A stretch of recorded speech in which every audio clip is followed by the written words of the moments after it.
আসসালামাইকুম dream test রাজা স্টুডিওতে আপনাদেরকে স্বাগতম। ছাদ বাগানের গুরুত্বপূর্ণ একটা বিষয়, সেটা হচ্ছে গিয়ে ছাদ বাগানের ড্রামের জন্য, ক্যারেটের জন্য আপনার পটিং মিক্সার বা মাটি তৈরি। এটা যেমন ছাদ বাগানের জন্য বেশ গুরুত্বপূর্ণ, তেমনিভাবে বর্তমান সময়ে যারা বাণিজ্যিকভাবে কৃষি কাজ করেন, চাষাবাদের জন্য কিন্তু এখন এই পটিংটা কিন্তু খুব ইম্পর্টেন্ট বিষয়। তো বাণিজ্যিকভাবে মাটিতে চাষাবাদ করলে যতটা গুরুত্ব, তার চাইতে ছাদ বাগানটা এতটা গুরুত্ব, কারণ এটা একটা নির্দিষ্ট পাত্রের মধ্যে গাছটা থাকে দীর্ঘ কয়েক বছর। এক্ষেত্রে যদি মাটিটা আপনার পটিং মিক্সারে যদি পর্যাপ্ত গুণাগুণ সমৃদ্ধ না হয়, তাহলে গাছ কিন্তু আসলে বৃদ্ধি পাবে না। তো আপনি উদাহরণস্বরূপ বলা যায়, একটা গাড়ির ইঞ্জিন যদি ভালো না হয়, তাহলে গাড়ির glass, decoration, colour, seating arrangement, others lighting সব কিছু ঠিক থাকে, কিন্তু ইঞ্জিনটা ভালো না, তাহলে কি ওই গাড়িটা কি চলবে? বেশি দিন রান করবে? তা কিন্তু করবে না।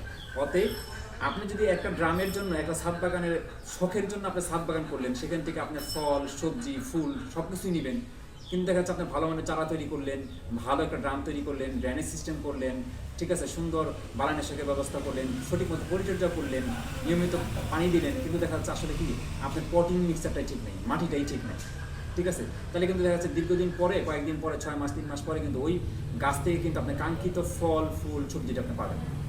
এর জন্য ছাদ বাগানের জন্য ভেরি ইম্পর্টেন্ট ইস্যু হচ্ছে কি আপনার এই পটিং মিক্সচারটা। আপনি এই পটিং মিক্সচারটা কীভাবে তৈরি করবেন, একটা বেস্ট পটিং মিক্সচার মেথডটা আজকে আমরা আপনাদের সাথে শেয়ার করব। এই পটিং মিক্সচার তৈরি করার জন্য প্রথমে আপনি কয়েকটি ধাপে আপনাকে যেতে হবে। সেটা হচ্ছে যে ছাদ বাগানের জন্য অবশ্যই নাম্বার 1 হচ্ছে বেলে দোআঁশ মাটি আপনাকে নিতে হবে। সেই বেলে দোআঁশ মাটি আপনি দুকালে আপনি সংগ্রহ করবেন। তারপর হচ্ছে জৈব সার, সেটা যে কোনো ধরনের জৈব সার হতে পারে, সেটা আপনার বাড়িতে পচা পাতা পচা হতে পারে, গোবরও হতে পারে, ভার্মি কম্পোস্ট হতে পারে, ট্রাইকোডার্মা হতে পারে, আপনার কী বলে যে কোনো ধরনের আপনার কিছু হতে পারে, আদার্স টাইপ অফ আর এর সাথে কিছু রাসায়নিক সার অবশ্যই লাগবে। তো এই ক্ষেত্রে কী করবেন, যখন আমরা এখানে দেখেন আমাদের আমরা এখন আঙ্গুর গাছ এখানে রোপণ করবার জন্য আমাদের দেখা যাচ্ছে আমরা 2টা ড্রাম নিয়েছি, যে মাটির অনুপাত নিয়েছি এবং আমরা ট্রাইকোডার্মা নিয়েছি। তো আজকে এই মাটিগুলো দেখা যাচ্ছে আমাদের এখানে যে মাটিটা আমরা নিয়েছি, দেখেন মাটিগুলো অবশ্যই কিন্তু সেকেন্ডে হচ্ছে মাটিগুলো অবশ্যই শুকনো হতে হবে এবং ঝরঝরা হতে হবে। আমরা এই মাটিগুলো কিন্তু আমাদের প্রিভিয়াস টাইমে আমাদের যে গাছগুলো রোপণ করা আছে, সেই গাছগুলোর জন্য আমরা তৈরি করে রেখেছিলাম। এই মাটিগুলো তৈরি করার জন্য আমরা কী করেছিলাম দেখেন, সেই মাটিগুলো তৈরি করার জন্য আমরা মাটির সাথে এই যে উপাদানগুলো আমরা বললাম জৈব সারের, যে আমরা তখন মাটির সাথে এখানে আমরা গোবর দিয়েছিলাম, পচা গোবর, ঠিক আছে, তারপর আমরা এই নারিকেলের চুবাই আমরা দিয়েছিলাম সেগুলো, তারপর হচ্ছে খোল, আমরা নিম খোল দিয়েছিলাম, ঠিক আছে, তারপরে আমরা সরিষার খোল দিয়েছিলাম, তারপর হচ্ছে কাঠের গুঁড়া দিয়েছিলাম, যত ধরনের জৈব সার দেওয়া যায় আর কি, যেগুলো দিয়ে আমরা রান্নার ছাই দিয়েছিলাম, সেগুলো দিয়ে আমরা, এবং রাসায়নিক সার আপনার টিএসপি, এমওপি, ডিএপি, তারপর হচ্ছে গিয়ে জিপসাম, সালফার, যত ধরনের সার আছে, এবং অবশ্যই এখানে ফ্লোরাডান দিতে হবে, কারণ মাটির মধ্যে অনেক সময় কি বিভিন্ন ধরনের ব্যাকটেরিয়া ভাইরাস থাকে, সেগুলোর কারণে আপনি যখন এই ফ্লোরাডানটা দিবেন তখন এই পোকামাকড়গুলো মরে যাবে। তো এই সবগুলা পটিং মিক্সচার রেডি করে আপনাকে কিন্তু একটা জায়গায় রেখে সেটা আপনাকে ঢেকে দিতে হবে 7 দিনের জন্য। 7 দিন পরে পলিথিনটা ঢেকে খুলে সেটার মধ্যে আবার একটু পানি মিক্স করে সেটা কিন্তু আবার কোদাল দিয়ে সেটাকে মাটিতে উলট করে দিতে হবে। আবার পরবর্তী 7 দিন পরে সেটা কিন্তু আপনার রেডি টু ইউজ ফর ড্রামের জন্য। এই 15 দিনের একটা প্রসেস আপনাকে রেডি করে রাখতে হবে, কারণ আপনি যে সারটা মাটির সাথে ইউজ করলেন, এই সারটা যাতে মাটির সাথে পচে একটা মিক্সিং তৈরি হয়, এই মিক্সিংটা তৈরি হওয়ার পরে সেটা আপনার ড্রামে ইউজ করে তারপরে আপনার চারা ড্রামে সেট করতে হবে। আদারওয়াইজ কিন্তু ভালো রেজাল্ট আপনি পাবেন না। এই 15 দিন 7 ডেজের জন্য হচ্ছে পলিথিনটা ঢেকে দিবেন, আবার সেটা খুলে একটু পানি দিয়ে সেটা আবার মিক্সিং করে দেন আবার 7 দিনের জন্য দেবেন। 15তম দিনে গিয়ে আপনি গাছটা রোপণ করবেন, তাহলে একটা ভালো রেজাল্ট পাবেন।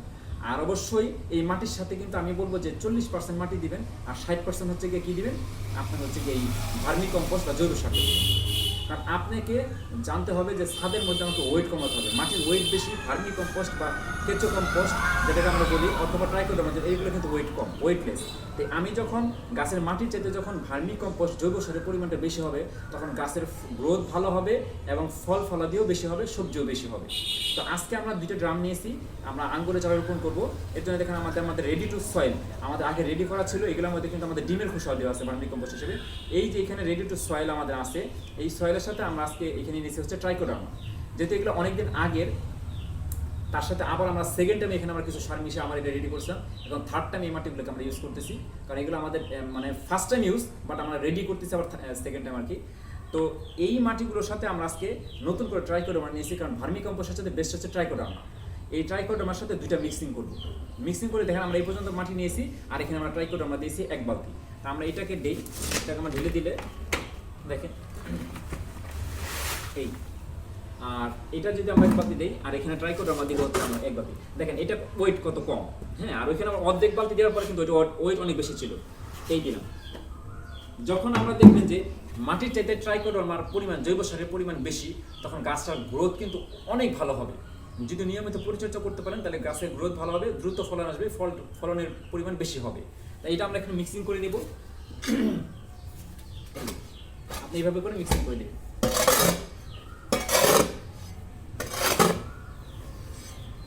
মিক্সিং করে দিলাম, এইভাবে করে ভালো করে মিক্সিং করে দিব।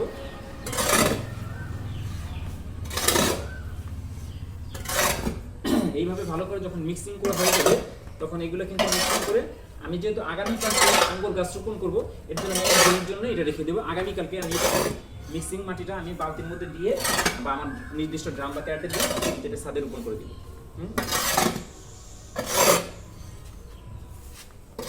এই আমাদের এটা কিন্তু মিক্সিং ভালো মতো হয়ে গেল। দেখেন আমাদের কিন্তু খুব ভালো এইভাবে মিক্সিং করে নিলাম। এই